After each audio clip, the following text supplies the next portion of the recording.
The day begins like any other for a small group of birdwatchers exploring the peaceful edges of Hawthorne Ridge. The air is cool, the forest still, and the sound of wings beating above them adds a sense of calm to the morning.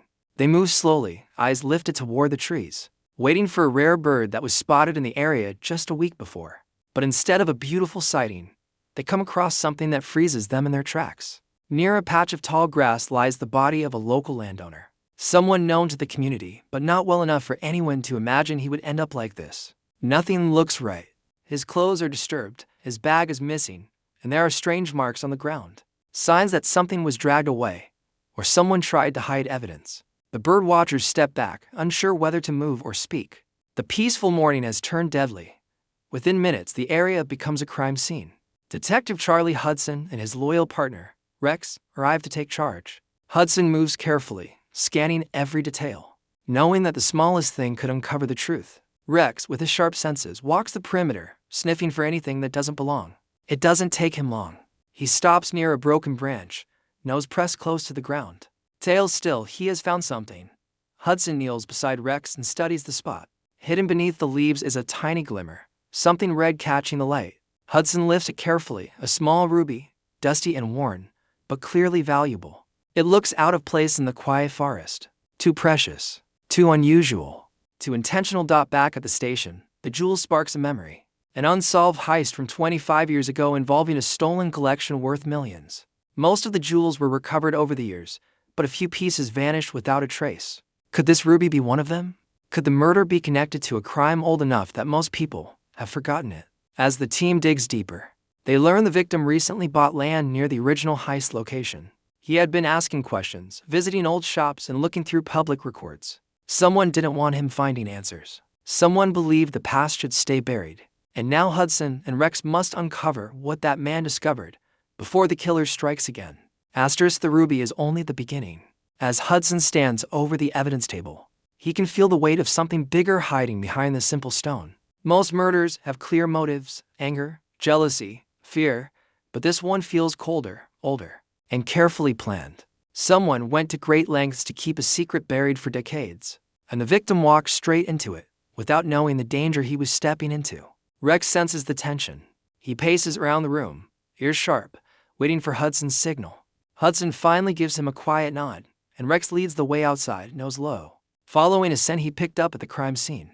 The trail isn't fresh. The killer planned well, but there's something faint, like old leather mixed with metal, a scent that doesn't belong in the forest. Rex moves quickly, pulling Hudson toward a dirt path hidden behind thick bushes. The path leads to a small wooden shed about a mile from where the body was found. It looks abandoned, covered in dust and vines, but Rex stops in front of it and scratches at the door. Hudson pushes it open carefully. Inside, the air is heavy and stale, like no one has stepped inside for years. But the room tells another story. Someone has been here recently, tools out of place, footprints in the dust, and a faint smell of burnt paper drifting from a metal barrel in the corner. Hudson studies the barrel and sees half-burned documents.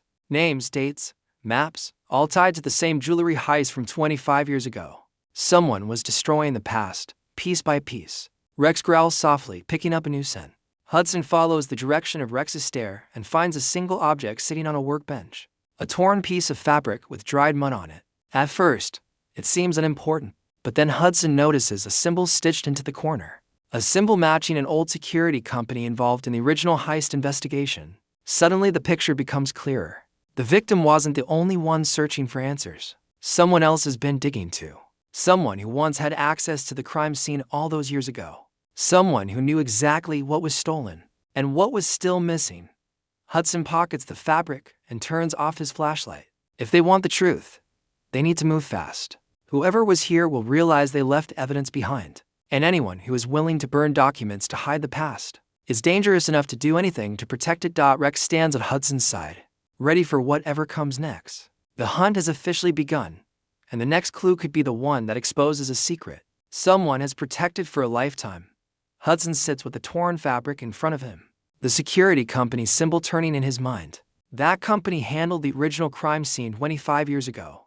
They controlled access to the vault after the heist, guarded the evidence, and reported every movement, at least on paper.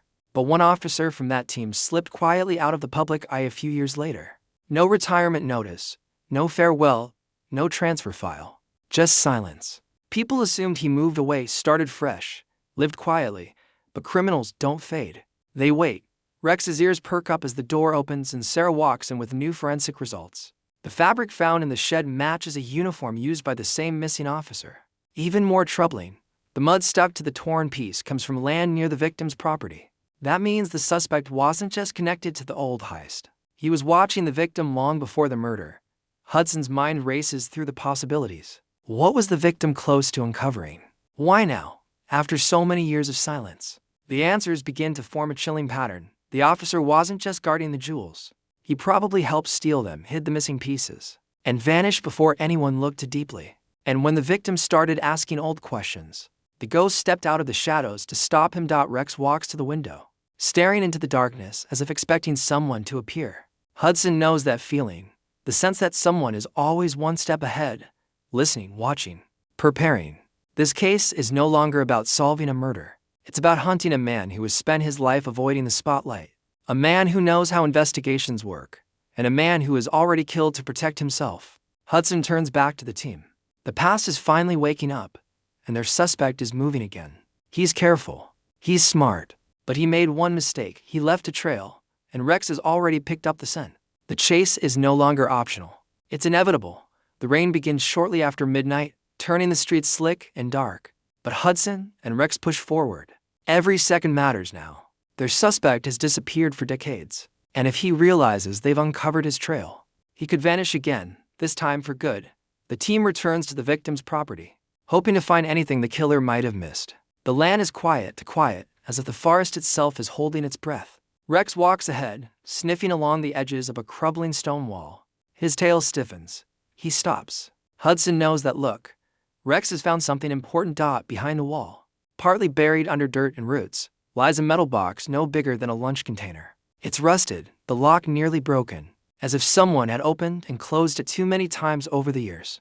Hudson lifts it carefully, feeling the weight, not heavy, but significant. Like a piece of the past that refuses to stay hidden. Inside are old photographs, yellowed with age. Some show the original crime scene vault. Others show a group of security officers standing proudly after the heist was resolved. But one picture stands out. A man slightly apart from the rest, not smiling, his eyes focused somewhere far away. The same symbol from the torn fabric is visible on his sleeve, written faintly on the back of the photo. He knows more than he should. Hudson stares at the message. Someone, possibly one of the officers in the photo, knew the truth decades ago, but never spoke. Maybe they were scared, maybe they were threatened, or maybe they tried to warn someone quietly, hoping the world would notice someday. But no one did. Until now. Rex nudges a small notebook hidden under the photographs. Hudson opens it, and the pages reveal a map. The victim had been tracking something.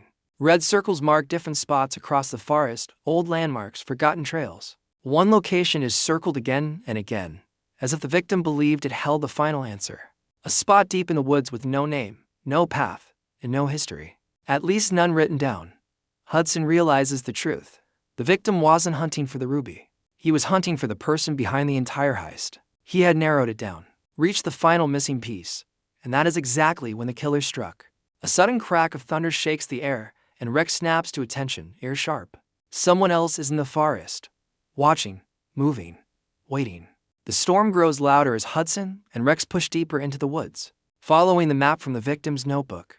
The trees crowd closer together here, their branches forming a tangled roof that shuts out the moonlight. This place feels different, untouched, forgotten, almost as if time stopped paying attention to it. But Rex moves with purpose, nose low, body tense. He knows they're close to something the killer never wanted anyone to reach. The marked spot on the map leads them to a clearing, but it doesn't look natural. The ground is uneven, the soil freshly disturbed.